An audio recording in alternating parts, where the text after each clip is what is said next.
Hey guys, Peter here to do an album review. Today I'm here to tell you all about the debut album from Etherius, Chaos.Order.Renewal, out April 17th as a self-release. This album has 7 tracks and it's 23 minutes in length.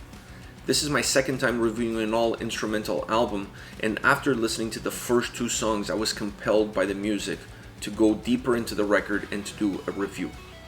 These guys are a prog metal quartet from New Jersey, and they put together an outstanding album. Perhaps the only downside of this album is that it's only 23 minutes in length. I wish it was 46 minutes in length, because you almost don't want it to end. That's the quality that you have with this record. The structure of the album is the first thing that I want to touch on, because I really feel the structure is divided into 2 elements: the overall structure of the record and then the individual structure of the songs. The overall structure of the album also ties in with the title of the record, Chaos.Order.Renewal. You really feel like the album starts off with chaos, goes in through more order in the middle, and then comes out with a renewal towards the end of the record. So the title of the album really plays off of the overall sound and structure that the album has. The overall structure of the album is really interesting. It really plays as a story, as a movie, as a book with chapters. It has an intro and it has an outro, and then in the middle you have the climatic moments of the story. So I really like that overall concept, that overall idea that the record has as far as the overall structure of the album. When you look deeper into the songs, the individual structure of the songs was one of the first key elements that really drag me in, that really captivate, and that really grab my attention with this record. This is a very different, or has a different approach to an instrumental album. This is not just a guitar virtuoso with every song trying to outdo the previous track. They build the songs in a way that have an intro, they have verses, they have chorus, they have bridges, they have solos. Really intricate approach. So you're listening to the music, and the music is telling you what the verses are, and then it changes ever so slightly into the chorus. In that dynamic of creating a song that has the same structure as you would a regular track with vocals is really a key factor on how good this album is, and how well the songs play out, and how much they drag you into the listening experience of the album. I feel if the album didn't have that approach, if the songs didn't have that approach, it's really easy for you to get lost in the music, and then it just becomes another guitar clinic. I wanted a little bit more than that. I needed something more than that. I want something that captivates me, something that shows me some creativity, that shows me some nuances within the song, some nuances within the guitar playing itself. And this album, as far as the individual structure of the songs is concerned, it definitely offers that to the listeners. As far as the overall guitar playing, it still is a clinic. These guys play amazingly. The guitar playing on this record is phenomenal, but it's not the only thing, and that to me is the important aspect of it. Also, the dynamic changes between the styles and approaches of guitar playing plays a huge role in the sound of the album. Using the more traditional electric guitar with the prog influences to their sound is definitely one of the key elements, but also going in and using some acoustic guitars sprinkled in throughout the record adds a different flavor, adds a different approach. It really matches the fluidity of the songs, and it gives the songs something different. It gives the songs a different eyesight. It changes your eyesight as a listener. It just changes the dynamic of the tracks, making the tracks more textured, more layered, more convoluted. I really enjoyed that, and it really felt to me that made the songs a lot more complete. We can't forget about the drums on a record like this, even though it's an instrumental album and everybody kind of gears themselves towards the guitar playing, and this album has great guitar playing. I almost forgot to mention that Angel Vivaldi is one of the co-producers of the album, and he also has a guest appearance in Unity and Darkness. So you're going to get incredible guitar playing from top to bottom, that is a given, but I feel like the drums have a predominant role on this album. They really add heaviness to the sound of the record, and to me, they add a little bit of a spinal cord to the album. They allow the guitars to go into different areas. They allow to have the songs with heavy guitars, melodic guitars, introducing acoustic guitars here and there. So the drums are pretty much the path, the beaten path that gives heaviness to the album, because overall this is a heavy record. So it allows the album to have this spinal cord of heaviness, but allowing also the guitars to go in different directions without letting the songs lose that heaviness, lose that core sound, lose that path that they have all the way throughout. So I feel that the drums, while perhaps not being one of the main driving forces of the album, because definitely the guitars are the driver of the record, they deserve some attention because they keep everything together, and they definitely add a lot of heaviness to the record. I really enjoy this album. To me, this is a really well put together record, and like I said earlier, the only downside is that it's only 23 minutes long. I really wish it was a little bit longer, around the 40-minute mark, because to me there was more to be said with this record.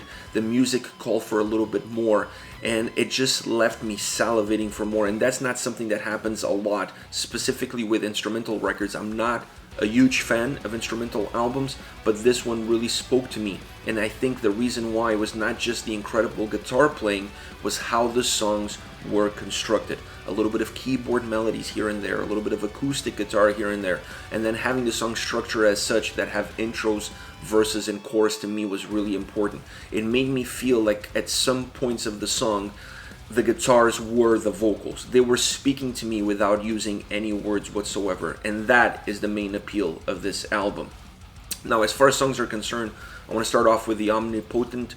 Starting off as a more stripped down intro. It really has this beautiful introduction to the song before it becomes a lot heavier. The tempo increases, the heaviness increases. They sprinkled in some keyboard melodies that in my opinion add such a great melodic undertone to the song. But the guitars are the center stage. They are the powerful magnetic force that really pushes the song forward with great melody, becoming a lot heavier in the chorus. It's really a song that has this downturn towards the verses. The verses are a lot more stripped down, more melodic, cleaner, if you will, then picking up a lot more energy, a lot more intensity in the chorus. The chorus is definitely a lot heavier.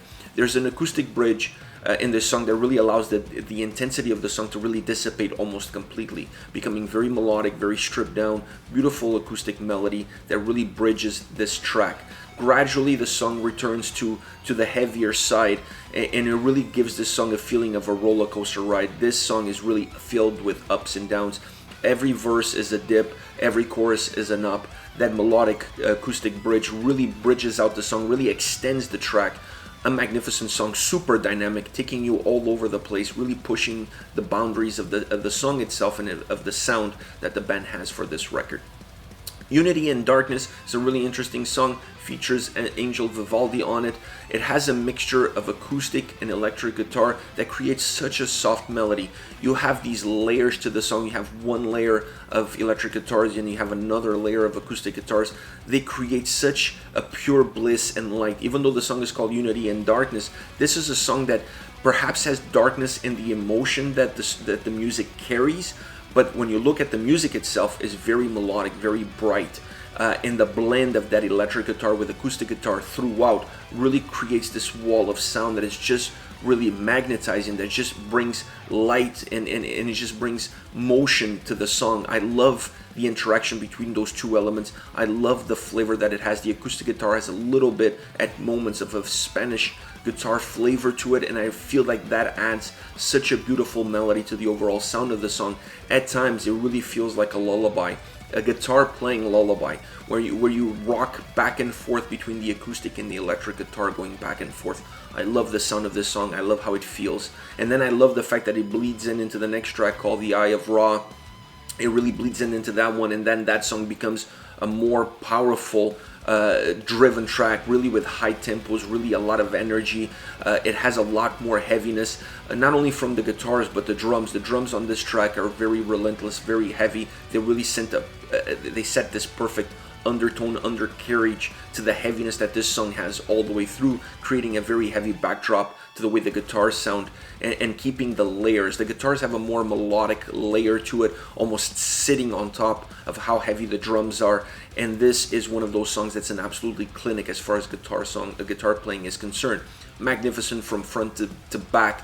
The interaction that the guitars have, weaving themselves in between a lot more melody and a lot more heaviness, keeping different levels. Just magnificent song, super dynamic, super energetic, and coming after Unity and Darkness, which is a more stripped down, calm approach kind of track. This one just seems even heavier, even more brutal. It just really explodes onto the record. I love the combination of these two tracks and how they are intertwined with each other, because one really feeds the energy that you're going to get into the next one. Alright guys, this is it. This is Etherius Chaos.Order.Renewal, once again out April 17th.